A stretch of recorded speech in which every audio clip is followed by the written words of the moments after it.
네, 간밤 뉴욕 증시에서는 어떤 이슈들이 있었는지 오늘은 이아림 크래프트 테크놀로지스 홍콩법인 과장과 함께 자세히 이야기 나눠보겠습니다. 과장님 안녕하세요. 네, 안녕하세요.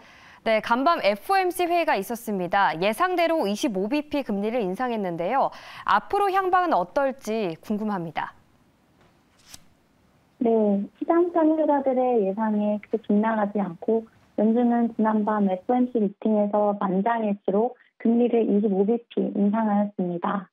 시장은 오히려 이번 FOMC 성명서를 통해서 금리 인상 중단 신호가 있을지 주목하고 있었는데요.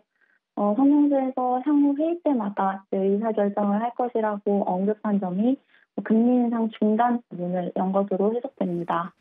한편 최근 미국 경기가 양호하다는 판단은 지난번과 큰 변화 없이 용어들만 일부 수정되었습니다.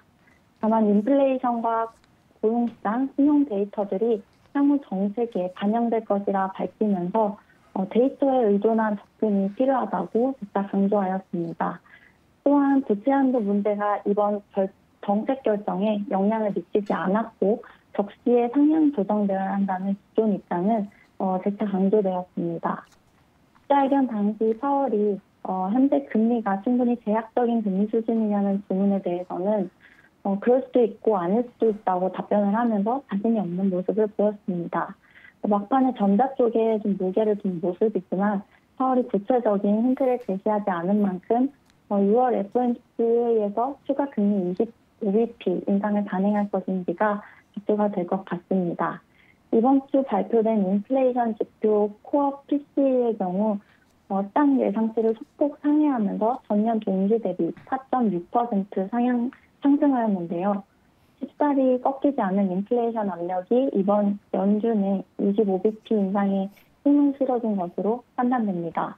다만 이제 연준은 단순히 물가만 고려할 수는 없기 때문에 5월 중 발표되는 물가 지수가 크게 반등하지 않는다면 5월 이후에 금리 인상은 한동안 중단될 가능성이 높다고 판단하고 있습니다. 미국 시간 5월 3일 새벽 3시 기준 CME 패드워치에 따르면 6월 14일에 예정된 FOMC 미팅에서는 추가 금리 인상 가능성을 0%로 예견하고 있었고 현재로서도 FOMC 미팅이 지난 직후에도 CME 패드워치에서는 6월 금리 인상을 매우 제한적으로 보고 있습니다. 네, 연준 또한 기자회견에서 공격적인 통화 긴축 기조를 중단할 수 있음을 시사했는데요. 그렇다면 인플레이션 이외에도 연준이 현재 주시하고 있는 요인들에는 어떤 게 있을까요? 네, 파월이 언급했듯이 경기 둔화의 조짐과 은행 위기발 금융시장 불안정에 대해서 주목하고 있습니다. 고용시장은 점차 냉각되고 있는 모습인데요.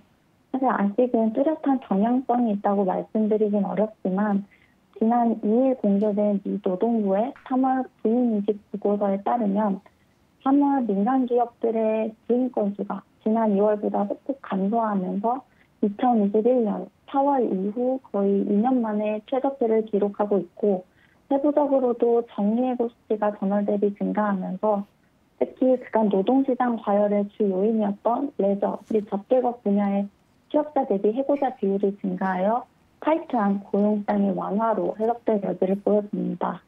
따라서 이번 주 5일 발표되는 고용지표가 고용시장의 추세 판단에 굉장히 중요한 이정표 역할을 하지 않을까 싶습니다.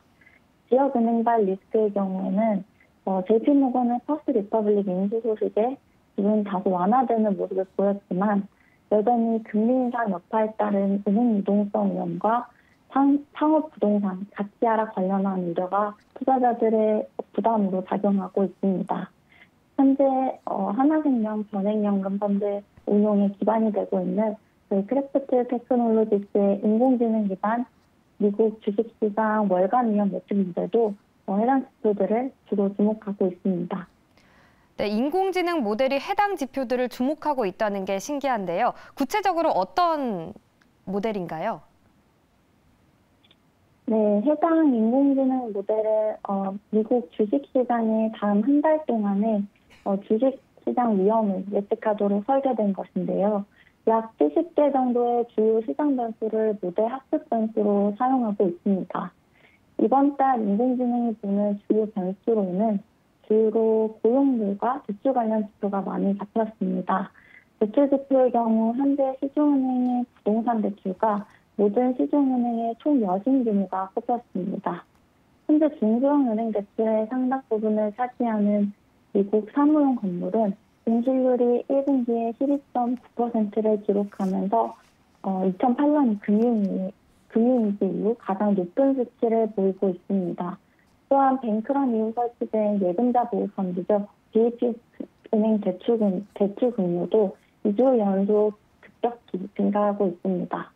따라서 현재 차트상으로 기술적으로 보여지는 주식시장의 상승장과는 사뭇 다른 분위기가 아닌가 싶습니다.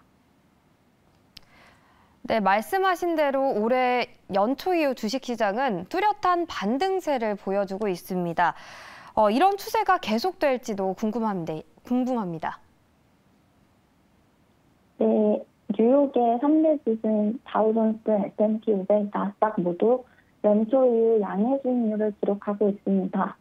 나스닥의 경우 약 20% 정도 상승하면서 기술적으로 불마켓에 진입하였고 S&P 500의 경우도 7.29% 상승하였습니다. 다우지수는 상대적으로 부진한 모습을 보이고 있는데요. 그래도 4월 월간 수익률의 경우 2.2%를 기록하면서 1950년 이후 4월 평균 월간 수익률인 1.9%를 아웃퍼폼하고 있습니다.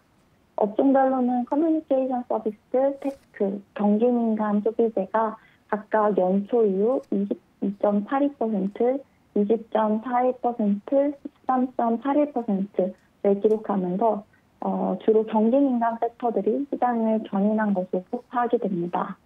공포지수라고 불리는 변동성 지수도 지난주 금요일 15.78을 기록하면서 1년 내 최저치를 기록하였습니다. 하지만 앞서 언급한 기업은행 리스크가 완화되지 않는다면 미 증시는 지속적으로 영향을 받을 수밖에 없고 여기에 부채 한도 시한이 지금 한 달밖에 남지 않은 점도 시장의 불안의 큰 요인으로 작용하고 있습니다. 따라서 주식시장에는 아직까지는 큰 영향이 없었지만 6월 1일 미국 정부의 디폴트 우려로 인해 미국 3개월 부채 수익률은 2일 오전 5.2%까지 오르면서 2007년 3월 이후 최고치를 기록하였습니다. 바이든 미 대통령은 9일 민주당과 공화당 회동을 요청하였는데요. 이에 공화당이 어떤 행보를 보일지가 현재 주요 관심사이며 회동이 빠른 시일 안에 관련 우려를 해소하지 않을 경우 금융시장 변동성 확대가 불가피하다는 점이 투자자들에게 현재 부담으로 작용하고 있습니다. 네, 과장님 말씀 감사합니다. 네, 지금까지 간밤 뉴욕 증시 소식을 이하린 크래프트 테크놀로지스 홍콩법인 과장과 함께 나눠봤습니다.